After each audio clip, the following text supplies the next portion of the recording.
Praise the Lord. இன்றைய ஜீவாப்பம் மத்தேயு 7ஆம் அதிகாரம் 21ஆம் வசனம். மத்தேயு 7ஆம் அதிகாரம் 21ஆம் வசனம்.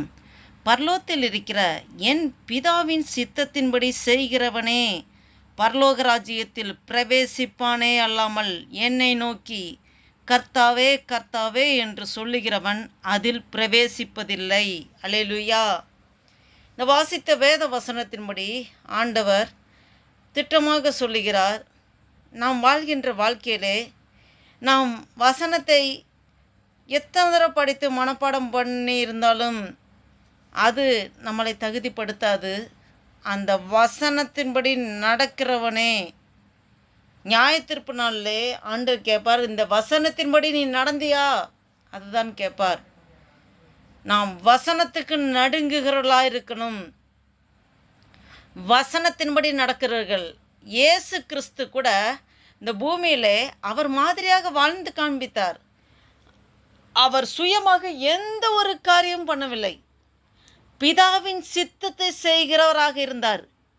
அந்த கெட்சமனை தோட்டத்தில் கூட அவர் அந்த அதற்கப்புறம் வரக்கூடிய பாடுகளை நினைத்து அவர் இந்த பாத்திரம் என்னை விட்டு நீங்கள் கூடுமானால் நீங்கள் கூடட்டும், ஆனாலும் தேவனே உம்முடைய சித்தத்தின்படி, என்னுடைய சித்தம் அல்ல உம்முடைய சித்தத்தின்படி ஆக கடவுது. ஆண்டவர் அப்பையும் டிக்ளேர் பண்ணுறாரு, வாயில் அறிக்கிடுறாரு. பிதாவின் சித்தத்தின்படி செய்கிறவராய் அவர் வாழ்ந்து காண்பித்தார். அதன்படி நாம் இந்த பூமியிலே நாம் ஆண்டவருடைய சித்தத்தின்படி வேத வசனம் என்ன சொல்லியிருக்கோ அந்த வசனத்தின்படி நடக்கிறவர்களாக நம்மளோட வாழ்க்கை அமைய வேண்டும் என்று ஆண்டவர் நம்மிடையில் எதிர்பார்க்கிறார். இந்த வசனத்தின்படி நடக்காமல் சும்மா வெறுமனே கர்த்தாவே கர்த்தாவே என்று கூப்பிடுகிறவன் பரலோக ராஜ்யத்தில் பிரவேசிப்பதில்லை. கிளியர் ஸ்டேட்மெண்ட் சொல்லிட்டார். பரலோக ராஜ்யத்தில் பிரவேசிப்பதில்லை. வெறுமன ஆண்டோடைய வசனத்தின்படி நடக்காமல் வெறுமன கர்த்தாவே கர்த்தாவே ஒன்றுமே கிடையாது. அது சொல்லுவதனால எந்த பிரயோஜனமும் இல்லை. நாம் அதன்படி நடக்கிறதாக இருந்தால் மாத்திரமே நாம் தேவனுடைய பரலோக ராஜ்யத்துக்குள்ளே பிரவேசிக்க முடியும். இதுதான் நாம் வாழக்கூடிய வாழ்க்கை. இந்த பூமியிலே நமக்கு வாய்ப்பு ஒரே ஒரு தடவை தான் கொடுக்கப்படுகிறது. இந்த பூமியிலே நம்ம சரீரத்தில் ஜீவன் இருக்கிற வரைக்கும் தான் இந்த வாய்ப்பு. நாம் சாட்சியாக வாழ்வோம். நாம் சாட்சியாக வாழ நாம் முயற்சி செய்யும்போது ஆண்டவர் நமக்குள்ளிருந்து கிரியை செய்வார். நம்மளால் சுயமாக எந்த ஒரு காரியம் செய்ய முடியாது. ஆண்டவர் திட்டமாக சொல்லியிருக்கிறார், உங்களால் சுயமாக என்ன ஒரு என்னாலே அல்லாமல் நான் இல்லாமல் என்னால் உங்களால் எதுவுமே செய்ய முடியாதுன்னு ஆண்டவர் சொல்லியிருக்கார். அப்போ ஆண்டட்டு முழுமையாக ஒப்பு கொடுத்து அர்ப்பணித்து நம்மளுடைய சுயம் சாம்பலாய் மாற வேண்டும். நம் சுயத்தினால எந்த ஒரு காரியமும் நம் ஜெயத்தை பெற்றுக்கொள்ள முடியாது. நாம் வெறுமனை கர்த்தாவே கர்த்தாவே வசனத்தை நான் இவ்வளோ படிச்சிருக்கேன், இவ்வளோ மனப்பாடம் பண்ணியிருக்கேன், நான் சர்ச்சுக்கு போகிறேன், நான் சண்டே ஸ்கூல் அட்டென்ட் பண்ணுறேன், நான் ஃபாஸ்டிங் ப்ரே போகிறேன். No use. வசனத்தின்படி நடக்காவிட்டால் பரலோக ராஜ்யத்துக்குள்ளே பிரவேசிக்க முடியாது. நீங்கள் எந்த ஒரு நற்கிரிகள் பண்ணாலும் எது பண்ணாலும் பரலோக ராஜ்யரே ஹிந்துஸ் தான் நற்கிரிகள் பண்ணுறாங்க, முஸ்லீம் தான் நற்கிரிகள் பண்ணுறாங்க, உதவி செய்கிறாங்க, இப்போ ஏழைகளை தாங்குகிறார்கள். அவர்களுக்கு நமக்கும் உள்ள வித்தியாசம் வசனத்தின்படி நடக்கிறவர்களாக இருக்கும்போது மட்டும்தான் பரலோகத்தில் இருக்க பிதாவின் சித்தத்தின்படி செய்கிறவர்களாக தேவனுடைய பிதாவின் புத்திரராக நாம் திகழ முடியும். அப்போது தான் பரலோக ராஜ்யத்துக்குள்ளே நுழைய முடியும். ஆவியானவர் உங்களோடும் என்னோடும் கிளியராக எச்சரிப்பின் துணியோடு இவ்வேளை பேசிக்கொண்டிருக்கிறார். இந்த சிந்தனையோடு இந்த மாதத்தின் முதல் நாள், ஏப்ரல் மாதத்தின் முதல் நாளில் ஆண்டவர் நமக்கு அடியெடுத்து வர கிருபை செய்திருக்கிறார், ஜீவன் தந்திருக்கிறார், பலன் தந்திருக்கிறார்.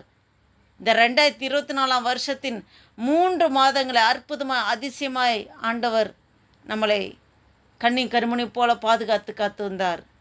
இதை நினைத்து இந்த புதிய நாளில், இந்த புதிய மாதத்தின் முதல் நாளில் நாம் ஒப்பு கொடுத்து இந்த சிந்தையோடு, ஆண்டவரே இனி வரும் நாட்கள் ஆண்டவரே உம்முடைய சித்தத்தின்படி செய்கிறவர்களாக என்னை அர்ப்பணிக்கிறேன் ஆண்டவரே என்ற எண்ணத்தோடு ஜெபம் செய்வோமா? ஹல்லேலூயா. ஸ்தோத்திரிக்கிற ஆண்டவரே, நன்றி தகப்பனே. நேற்று மின்று மென்று மாறாதவரே, அன்பு நேசர பரம தகப்பனுமே, நன்றியோடு துதிக்கிற ஆண்டவரே. அப்பா, அந்த பூமியிலே எங்களுக்கு அப்பா வாழ்நாட்கள் கொடுத்துருக்கிற காலகட்டங்கள் தான் எங்களுக்கு ஆண்டவரே கொடுத்துருக்க கிரேஸ் பீரியட் ஆண்டவரே. அப்பா ஆண்டவரே, எங்களுக்கு வேத வசனத்தை பொக்கிசமாய் கொடுத்திருக்கிற ஆண்டவரே.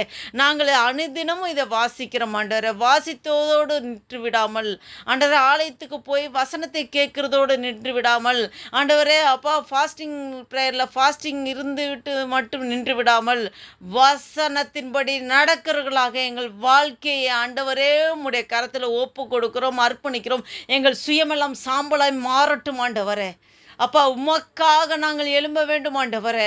அப்பா, உம்முடைய வசனத்துக்கு நடுங்குகிறவர்களாக, வசனத்துக்கு நடுங்குகிறவனையே நான் நோக்கி பார்ப்பேன் என்று சொல்லி ஆண்டவரே. அந்த அப்பா உம்முடைய வேத வசனத்துக்கு நான் அத்தன்படி நடக்க வேண்டும் என்று வாஞ்சியோடு, விருப்பப்போடு, ஏக்கத்தோடு, தாகத்தோடு யார் யாரெல்லாம் செயல்படுகிறார்களோ ஆண்டவரே, அப்பா தீதர்றதாப்பா இருதயத்தை காண்கிற தேவனே. அப்பா, அவர்களை பலப்படுத்துகிறதுக்காக ஸ்தோத்திரம் ஆண்டவரே. அப்பா, இந்த நாளைக்காக ஸ்தோத்திரம் ஆண்டவரே. அப்பா, இந்த 2024 வருஷத்தின் 3 மாதங்களை அற்புதமாய் ஆண்டவரே முடிக்க கிருபை செய்திரே. ஸ்தோத்திரம். இந்த 4வது மாதத்தின் முதல் தேதி, ஏப்ரல் மாதத்தின் முதல் தேதியை காண கிருபை செய்திரே. நன்றி அப்பா ஆண்டவரே. இந்த மட்டும் நடத்தின தேவன் இனிமேலும் நடத்த சித்தமுள்ளவராக இருக்கிற ஆண்டவரே.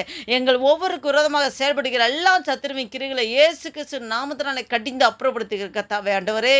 உம்முடைய சித்தத்தின்படி செய்யாமல் வெறுமன கர்த்தாவே கர்த்தாவே என்று வாயின் வார்த்தைகள் சும்மா சொல்லிக்கொண்டு இருக்காதபடி ஆண்டவரே. அப்பா ஸ்தோத்திர கர்த்தாவே. ஹல்லேலூயா. தீதரா தரதப்பா. ஹல்லேலூயா.